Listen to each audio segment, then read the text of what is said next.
ओम खं ब्रह्म।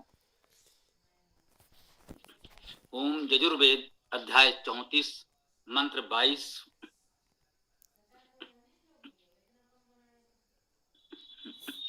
ओम त्वं इमा ओषधि सोम विश्वा त्वं अपो अजनयः त्वां गाः।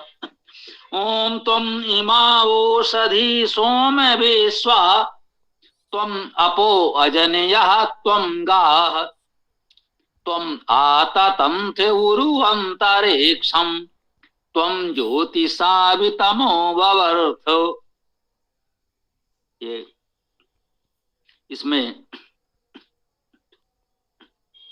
इस मंत्र में सोम शब्द संबोधन कारक में है।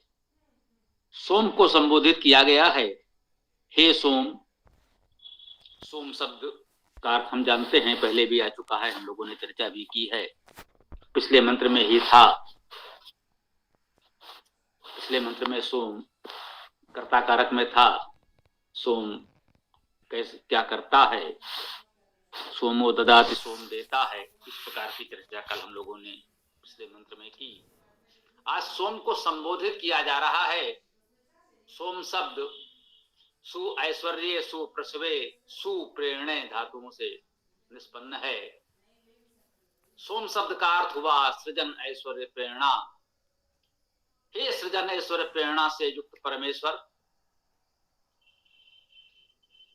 कह सकते हैं ये आध्यात्मिक अर्थ है। मुख्य अर्थ वेद मंत्रों का तो आध्यात्मिक ही है, मुख्य लक्ष्य परमेश्वर है। तो सोम का भाव भी यहाँ परमेश्वर है। परमेश्वर का एक गुणवाची नाम सोम भी है वेद में। वह सृजन ऐश्वर्य प्रेरणा देने वाला परमेश्वर सोम है।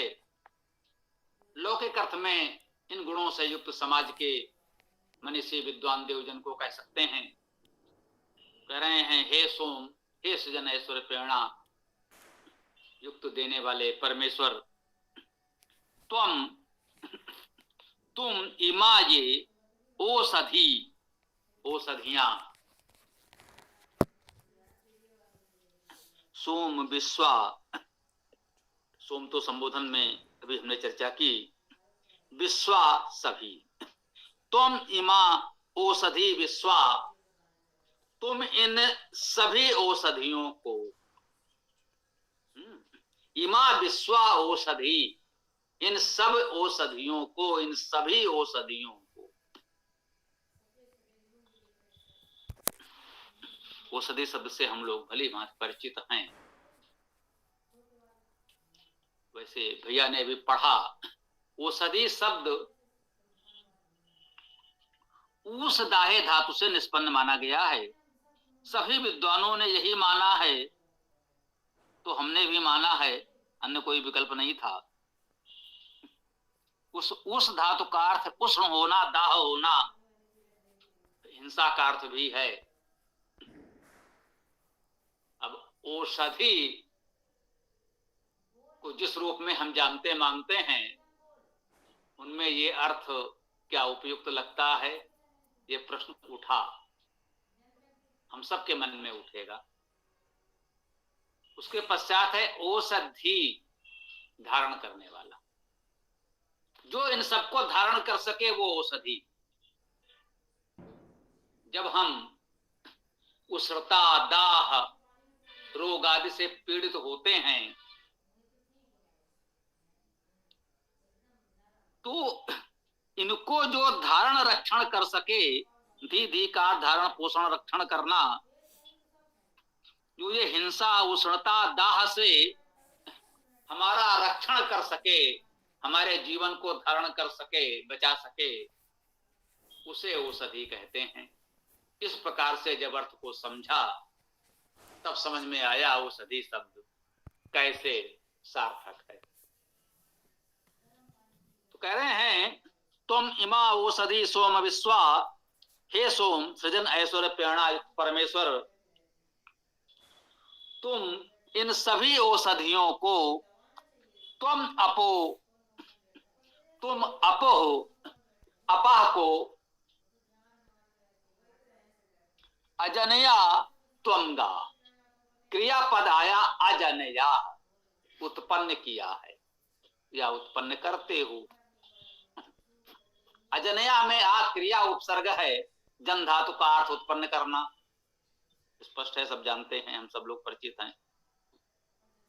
तो कह रहे हैं हे सोम तुम अजनया, हे सोम तुम उत्पन्न करते हो, तुमने उत्पन्न किया है। उस सोम सृजन ऐश्वर्य प्रेरणा युक्त परमेश्वर ने ही सब कुछ उत्पन्न किया है। विश्वास सभी कह रहे हैं तुम इमा औषधि सोम विश्वा, हे सोम तुमने इन सभी औषधियों को, तुमने अपा को, अजनया तुम गा, तुमने गा, गायन को, शब्द को, वाणी को उत्पन्न किया है। गा में गम धातु भी ग्रहण कर लेते हैं तो उसका अर्थ गति प्रगति हो जाएगा, वह भी स्वीकार्य है। गा धातु का अर्थ गायन करना, गु धातु का अर्थ शब्द करना, तो गा में गायन करना, शब्द करना, गति करना, ये सभी अर्थ ग्रहण किए जा सकते हैं, सब स्वीकार्य हैं। विभिन्न विद्वानों ने हो सकता है इनमें से किसी एक अर्थ को ग्रहण किया हो, या इनमें से अनेक या इन सभी अर्थों को ग्रहण किया हो, तो ये सभी अर्थ हमें स्वीकार्य हैं। तो कह रहे हैं तुमने अपा को और तुमने गाह को भी उत्पन्न किया है। अपा धातु का अर्थ पालन करना, जिससे हमारा पालन पोषण रक्षण होता है, वो अपा। और गाह अभी हमने चर्चा की, गान, शब्द, वाणी, गति, प्रगति को भी उत्पन्न किया है। कह रहे हैं हे सोम तुमने ही इन सभी औषधियों को, तुमने अपाह को, पालन रक्षण को, तुमने गाह अर्थात शब्द, वाणी, गति, प्रगति को उत्पन्न किया है। जी हाँ, ये सब कुछ उस सोम परमेश्वर ने ही उत्पन्न किया है, सब कुछ परमेश्वर ने उत्पन्न किया है। यहाँ पर उसे सोम कहकर संबोधित किया गया है। सोम शब्द का अर्थ ही सृजन करना है, सो धातु का अर्थ है सृजन करना। ऐश्वर्य होना का अर्थ है उन सबका शासन अनुशासन बनाना, पालन रक्षण करना का भाव ले सकते हैं। शासन अनुशासन बनाने में उसका संचालन करना, और सुप्रेरणा करना, कैसे इस व्यवस्था को चलना है उसके लिए उचित प्रेरणा करना, ये सोम के अर्थ हैं। सोम ही सबका सृजन करता है, सबका शासन अनुशासन व्यवस्था बनाने वाला है, और सोम ही सबको अपने अपने उचित पथ पर चलने के लिए प्रेरणा करता है, इसीलिए उसे सोम कहा गया है। यहाँ पर अजनया उत्पन्न करने की बात कही गई है, तो सोम नाम सार्थक है, क्योंकि सोम में सु धातु का अर्थ ही सृजन करना, उत्पन्न करना। तो कह रहे हैं आगे तुम आततंथ, तुमने आ उपसर्ग है, सम्यक समन्तात, ततंथ विस्तार किया है। तन धातु का अर्थ है विस्तार करना, ये ततंथ वैसे ही ये ता पुनरुक्त है, अभ्यास है, व्याकरण में कहते हैं। जैसे हमने बताया था पपाट पढ़ा, इस प्रकार से अनेक आते हैं, जगाम गया, तो इस प्रकार के रूप बनते हैं। तुम आततंथ, तुमने सम्यक समन्तात रूप से विस्तार किया है। किसका विस्तार किया है? उरु, उरु का अर्थ भी है बहुत विस्तृत। अंतरिक्षम, अंतरिक्ष का विस्तार किया। पहले बताया कि हे सोम तुमने इन सभी औषधियों को, अपा को, शब्द वाणी को उत्पन्न किया है, गति को उत्पन्न किया है, और कह रहे हैं अब कि तुमने ही इस विस्तृत अंतरिक्ष का विस्तार किया है। ये अंतरिक्ष जितना विस्तृत है उसी परमेश्वर ने तो इसे विस्तार दिया है। तुम ज्योतिषा, तुम ज्योतिषा, ज्योति द्वारा, ये तृतीया एक वचन है।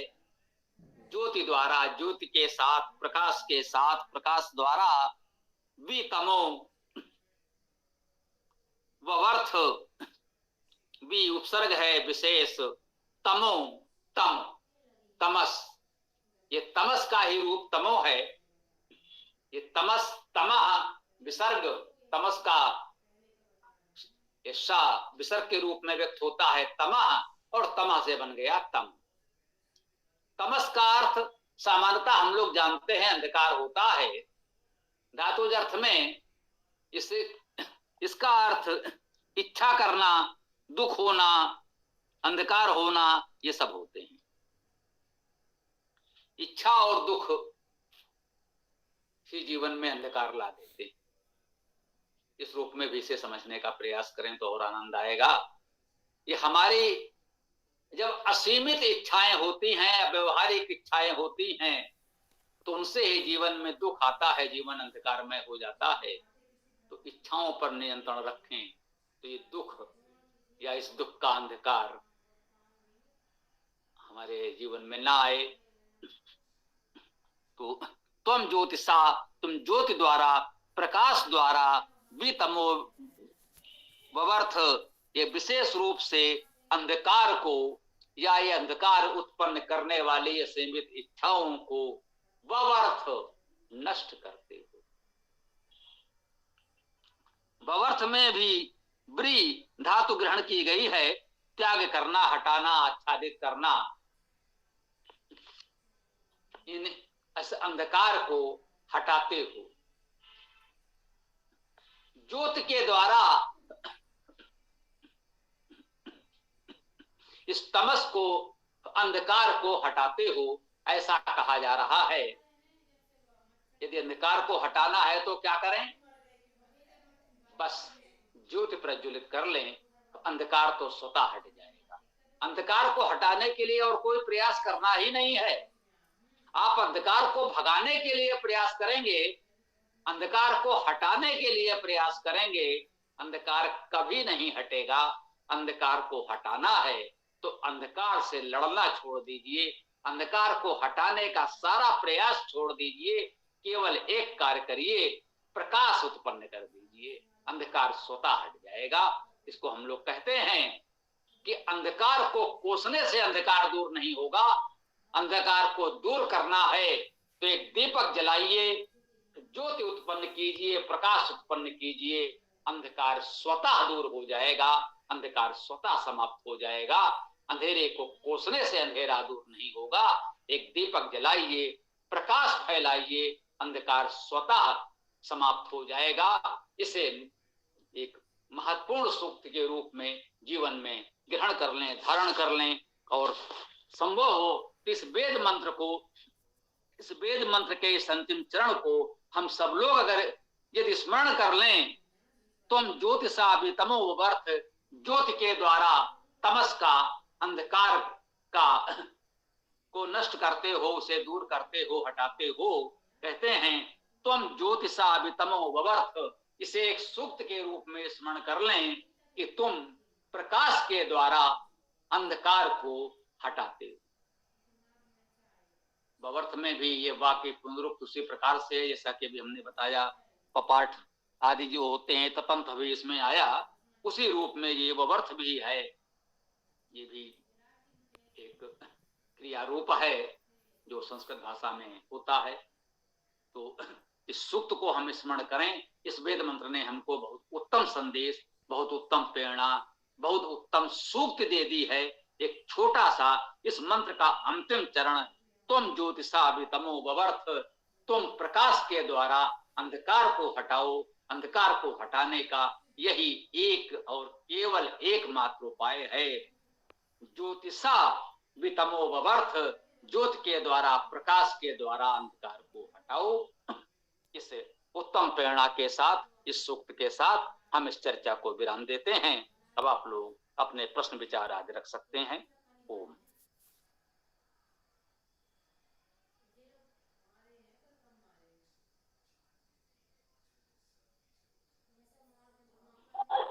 गुरु जी, यह ज्योति किस प्रकार की होगी? जैसे हम देखना चाहें कि हमें जैसे अपने जीवन में अंधकार रखना है, तो ये ज्योति किस प्रकार से आएगी या किस प्रकार से होगी?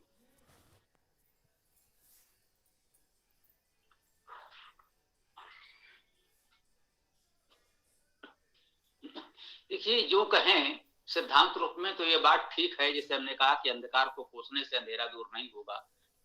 एक दीपक जलाइए, प्रकाश कीजिए, निश्चित रूप से प्रतीक भी है और विभिन्न परिस्थितियों के लिए है। हमें देखना होगा दुख कष्ट किस प्रकार का है, वो अंधकार किस प्रकार का है, वैसा ही प्रकाश फैलाना होगा। अविद्या का अंधकार है, शिक्षा का प्रसार नहीं हुआ है, लोग अशिक्षित हैं, अपढ़ हैं, तो जानकारी न होने के कारण अनेक संकटों में घिरे हुए हैं। क्या करेंगे? भाई तुम सब अपढ़ हो, कोई पढ़ा लिखा नहीं है, सब अशिक्षित हैं।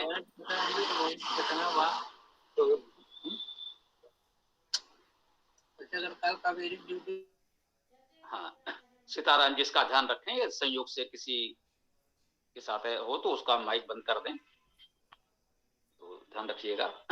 तो है ना, तो हमें देखना है जैसा अंधकार हो उसको दूर करने के लिए वैसा ही प्रयास करना होगा। परंतु ये सिद्धांत यहाँ है, यदि किसी क्षेत्र में अशिक्षा है तो केवल ये कहने से कि तुम सब अशिक्षित हो, अपढ़ हो, इसलिए ये समस्याएं हैं, तो कोई लाभ नहीं होगा ना। प्रयास ही है कि उनको शिक्षित करने का प्रयास करें, विद्यालय खोले जाएं, जैसा संभव हो। हम बड़ा विद्यालय नहीं खोल सकते, उनकी परिस्थिति, उनकी भावना, उनके विचार अभी इस योग विकसित नहीं है कि विद्यालय खोलते ही सब वहां प्रवेश ले लें। तो हम लोग एकल विद्यालय, विभिन्न लोग प्रयास करें, जो जहां है वहां आसपास के लोगों को यथासंभव शिक्षा देने का प्रयास करें। धीरे धीरे शिक्षा दूर होगी, अविद्या दूर होगी और इस अंधकार से लोग मुक्त होंगे। इसी प्रकार से जिस जैसी समस्या हो, रोग आदि हैं तो देखें क्या कारण है। स्वास्थ्य के प्रति जागरूकता नहीं है, उस विषय में जानकारी नहीं है, उनका खान पान उचित नहीं है, उनकी दिनचर्या उसके अनुकूल नहीं है, स्वास्थ्य के अनुकूल नहीं है, इसलिए वहां स्वास्थ्य लोगों में खराब रहता है, रोग आदि अधिक फैलते हैं। तो उनको स्वास्थ्य के नियमों की जानकारी दें, उस विषय में बताएं।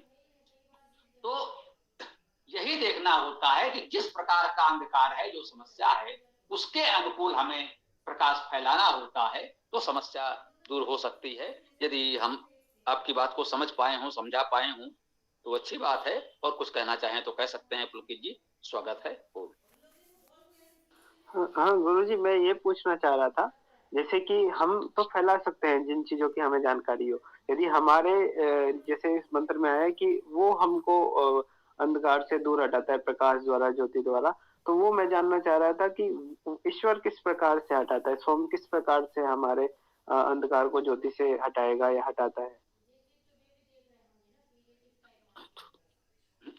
देखिए, यह तो एक बहुत ही सामान्य सा प्रश्न है और महत्वपूर्ण भी है, जानना चाहिए हम सभी को। देखिए, उसका सिद्धांत तो यही है, संभवतः कल भी चर्चा हुई है या पहले हुई होगी, कि हम अपनी सामर्थ्य भर प्रयास करते हैं, करना चाहिए, कर्म तो हमें ही करना होगा। हम कुछ ना करें और परमेश्वर सब कुछ कर दे, ये तो संभव नहीं है। उसको जो करना था कर दिया, इतनी सुंदर सृष्टि व्यवस्थित रूप से बना दी, वो अपने ऋत के अनुसार, नियमों के अनुसार सृष्टि का संचालन हो रहा है, होता रहेगा। वो इस ऋत व्यवस्था का, सृष्टि के नियमों का उल्लंघन स्वयं भी नहीं करेगा, ये भी हम जानते, समझते, मानते, कहते हैं। तो वो कैसे सहयोग करेगा? वो हमें ही करना है कि ये देखें, परमेश्वर ने जो ऋत व्यवस्था, जो सृष्टि के नियम, जो व्यवस्थाएं बना दी हैं, उसको जाने समझे, उसका उपयोग करके हम प्रयास करें और परमेश्वर की भूमिका यही मान लें। बस मुख्य तो यही है कि उसने सारी व्यवस्थाएं बना दी हैं हमारे लिए। अब हम, सूर्य उदय हुआ है, प्रकाश हुआ है, और हम ही अंधेरे कमरे में सब बंद करके बैठे हो, तो उसमें उसका क्या दोष? तो वो तो हमें ही करना पड़ेगा। उसने तो सूर्य दे दिया प्रकाश के लिए, अब हमको ही बंद कमरे से बाहर आना होगा उस प्रकाश को पाने के लिए। ये तो हमें ही करना होगा। एक पक्ष तो ये है। दूसरा पक्ष ये है, जो हमने कहा, अभी चर्चा हुई है, कि अपनी सामर्थ्य भर हम पूरा प्रयास करें और यदि संपूर्ण सामर्थ्य भावना से अपनी ओर से सारा प्रयास करने के बाद भी कहीं कुछ ऐसी समस्या कठिनाई है जो हम अपने संपूर्ण शक्ति सामर्थ्य लगाकर भी नहीं कर पा रहे हैं, पुकारिए उस परमेश्वर को, विश्वास रखिए। बहुत लोग हो सकता है सहमत ना हूं, मैं अपने जीवन को ही इसके उदाहरण के रूप में मानता हूं। ऐसी परिस्थिति में संभवतः उसकी रीति व्यवस्था में एक रीति ये भी है, कहीं से कोई व्यवस्था, अप्रत्याशित सहयोग जो हम न सोच पा रहे हो, कल्पना न कर पा रहे हो, कोई हमारा परिचित अपरिचित कहीं से उस जाल से, उस परिस्थिति से निकालने के लिए कोई हाथ बढ़ा सकता है। इसको आप यही माने कि उस परमेश्वर की कृपा से, उसकी प्रेरणा से सोम में सृजन, ऐश्वर्य, प्रेरणा तीनों भाव है ना, वो सृजन करता है। ऐश्वर्य अर्थात सबका शासन अनुशासन करता है और प्रेरणा करता है लोगों को। वो आपको प्रेरणा देगा, आप हमसे जुड़ेंगे तो दूसरों को प्रेरणा देगा। आपकी कहीं कोई सहायता सहयोग की आवश्यकता है जो आपके पास तक पहुंच सकते हैं, किसी न किसी रूप में वो कहीं आपको प्रेरणा देकर दूसरों को आप तक पहुंचा देगा। इतनी उसकी भूमिका मानकर चलें, परंतु हम कुछ न करें और बैठे रहें कि सब कुछ परमेश्वर करेगा, तो वो कुछ नहीं करेगा। उसे जो करना था व्यवस्था बना दी, अब उसका सदुपयोग करके लाभ उठाना हमारा दायित्व है। ये दोनों ही बातें हमें ध्यान रखनी चाहिए। ऐसा कहा जाता है, कोई अब उसे प्रेरक कथाएं कह ले, घटना कौन सा व्यक्ति किस स्थान पर कब क्या कैसा को छोड़ दें। एक अभी ध्यान आ रहा है, कहीं एक ऐसी बात पढ़ने में आई, अच्छा लगा कि किसी व्यक्ति के पास बहुत बड़ी समस्या थी, कोई मार्ग नहीं सूझ रहा था, वो कुछ नहीं कर सका। भाई हमारी कोई सामर्थ्य नहीं है तो हम क्या करें, बस केवल उसने ईश्वर की प्रार्थना प्रारंभ की, भाई हम क्या कर सकते हैं, तो जितनी हमारी सामर्थ्य थी भाग दौड़ कर ली। अब कोई रोगी है, नहीं उसकी चिकित्सा उपचार हो पा रहा है, उतने धन की आवश्यकता है, हमारे पास वही नहीं है, उतना धन ही नहीं है, हम उसकी उपचार चिकित्सा कैसे कराएं। अब अंत में एक ही उपाय है, उस परमेश्वर को पुकारिए। पता नहीं कहां से एक व्यक्ति आ जाता है, हाँ भाई क्या है, कहीं से परिचित हुआ, बात हुई और कहीं बातचीत में निकल गया, भाई ये समस्या है हमारे परिवार में, इनकी ये समस्या है, ये उपचार है जिसमें बहुत बड़ा व्यय होना है और हमारे तो संपूर्ण सामर्थ्य इतनी नहीं है। उन्होंने चलो भाई हमारे पास सामर्थ्य है और इस तरह के कार्य हम ईश्वर की प्रेरणा से करते रहते हैं, यथासंभव लोगों का सहयोग करते हैं। बहुत से लोग हैं आप जानते हैं जो समाज सेवा में लोगों के हित में अपने सामर्थ्य पर बहुत कुछ कर देते हैं। चलिए भाई बताइए आपकी क्या है, चलिए इतना तो मैं कर सकता हूँ, ये लो भाई हमने आपकी व्यवस्था कर दी, आपकी चिकित्सा हो जाएगी। उन्होंने अपना परिचय भी देना चाहा कि भाई कभी आगे भी कोई आवश्यकता हो तो आप बताइएगा, जो हो सकेगा हम आपका सहयोग भविष्य में भी कर देंगे। उस व्यक्ति ने कहा कि हमें आपके परिचय पते की क्या आवश्यकता, जब आवश्यकता होगी मुझे तो मैं फिर उसी को पुकारूंगा और वो उचित समझेगा तो आपको या किसी को भेज देगा, जैसे आज उसने भी आपको भेज दिया।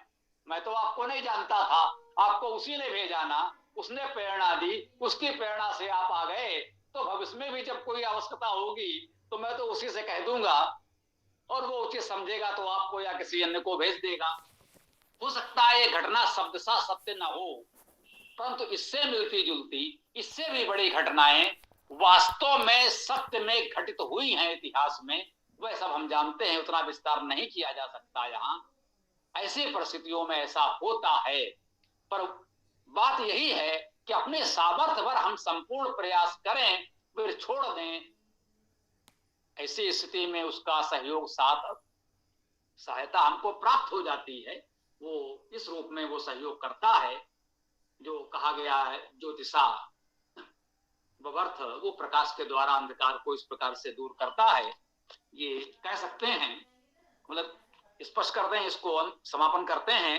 दो बात हुई, एक तो उसने ऋत के रूप में, सृष्टि के सृजन के रूप में व्यवस्था कर रखी है, जैसे प्रकाश के लिए सूर्य की व्यवस्था कर रखी है।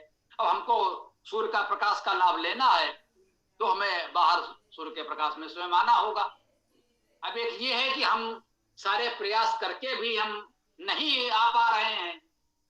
हो सकता है फिर ऐसी विशेष परिस्थिति में ईश्वर की प्रेरणा से कोई ऐसी व्यवस्था बने कि हम चाह करके संपूर्ण प्रयास करके भी नहीं आ पा रहे हैं तो आ जाएं, और हम बैठे रहे कि नहीं ईश्वर करेगा तो ईश्वर नहीं करेगा। ये दो बातें स्पष्ट कर लें, संभवतः आपकी बात पूरी हो जाए। ओम। देखिए और कुछ कहना हो तो आप कह सकते हैं। ओम। जी गुरु जी, बात पूरी। एक चीज और पूछनी थी गुरु जी मुझे, कि एक तो यह जानना चाह रहा था कि जो अंतरिक्षम शब्द है, इसका कोई आध्यात्मिक अर्थ ले सकते हैं? दूसरा ये कि जो जैसे इसमें अंतरिक्ष और ज्योतिष शब्द दोनों है ना, तो जैसे लोक में ज्योतिष का अर्थ लेते हैं, तो वहाँ वो सब लोग इस अंतरिक्ष का अर्थ जो मतलब जैसे आज ही अंतरिक्ष कह रहे हैं वो वाला लेते हैं, या फिर जैसे आप बता रहे थे कि वायुमंडल है तो उससे थोड़ा सा इसको रिलेट करके मेरे को थोड़ा समझाने की कृपा करें। जी, अंतरिक्ष का शाब्दिक अर्थ तो इसमें दिया है, वो आपने देखा ही, अंतः इच्छते यस्मिन स अंतरिक्ष। अंतः इच्छते, जिसके भीतर देखते हैं वो अंतरिक्ष है। शाब्दिक अर्थ तो यही है इसका, अंतः इच्छते, अंत, अंतरिक्ष, अंतः विसर्ग का रा हो गया और उसमें ये इक्ष जुड़ गया तो अंतरिक्ष शब्द बन गया। ये वायुमंडल है, इसके भीतर तो हम देख सकते हैं। इस वायुमंडल में उड़ते हुए पक्षी आदि हमको दिखते हैं, धूल बादल आदि भी दिखते हैं, तो यहां तक तो हमारी दृष्टि जाती है, बहुत कुछ हम देख समझ सकते हैं, इसलिए इसको अंतरिक्ष नाम दिया गया। मुझे लगता है ये नाम सटीक है। जो वैदिक परिभाषा में हमने बताने का प्रयास किया है कि एक भूलोक है पृथ्वी, जिस धरातल पर हम रहते हैं, और इससे ऊपर जो वायुमंडल है उसे अंतरिक्ष कहा गया, और इससे ऊपर जो है उसे दिवलोक कहा गया। दिवलोक अर्थात प्रकाशमान लोक, जहां ये प्रकाशमान ग्रह नक्षत्र तारे आदि हमको दिखते हैं, इस संपूर्ण लोक को दिवलोक कहा गया। प्रकाशमान लोक, प्रकाशमान संसार जो भी वो है, वो प्रकाशित कह सकते हैं, प्रकाशित आकाशीय पिंडों का जो भी दिखता है वो दिवलोक कहा गया। आकाश शब्द है उसके लिए, ये स्वीकार कर सकते हैं। जो आधुनिक और इस वैदिक शब्दावली का कह सकते हैं थोड़ा तालमेल बैठा सकता है, वो शब्द है आकाश। आकाश आ उपसर्ग और काश, ये प्रकाश ही है। देखिए आकाश में आ उपसर्ग है और प्रकाश में प्रा उपसर्ग है। धातु तो काश ही, मुख्य शब्द तो काश बनाना, इस काश में आ उपसर्ग लगा तो आकाश हो गया, प्रा उपसर्ग लगा तो प्रकाश हो गया। समझ लीजिए दोनों का अर्थ लगभग एक ही है, आकाश और प्रकाश। ये प्रकाशमान पिंड जहां है उसी को हम आकाश कहते हैं। वेद की शब्दावली में द्युलोक कहा गया है, द्याम कहा गया है, और आगे धीरे धीरे हम लोगों ने उसको आकाश शब्द से अधिक जाना। वेद का द्युलोक द्याम शब्द वेद तक रह गया, लोक में बहुत प्रचलित नहीं है इस समय। तो इसको इस प्रकार से समझे तो मुझे लगता है कि इसका समाधान हो सकता है। ओम। जी गुरु जी, धन्यवाद।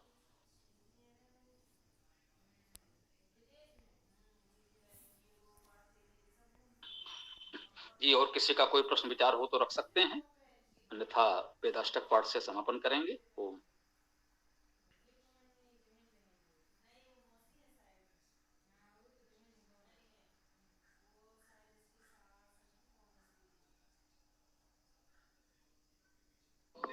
जी, इसी टाइप का प्रश्न तो कर सकता हूँ। जी वीरेंद्र जी बोलिए।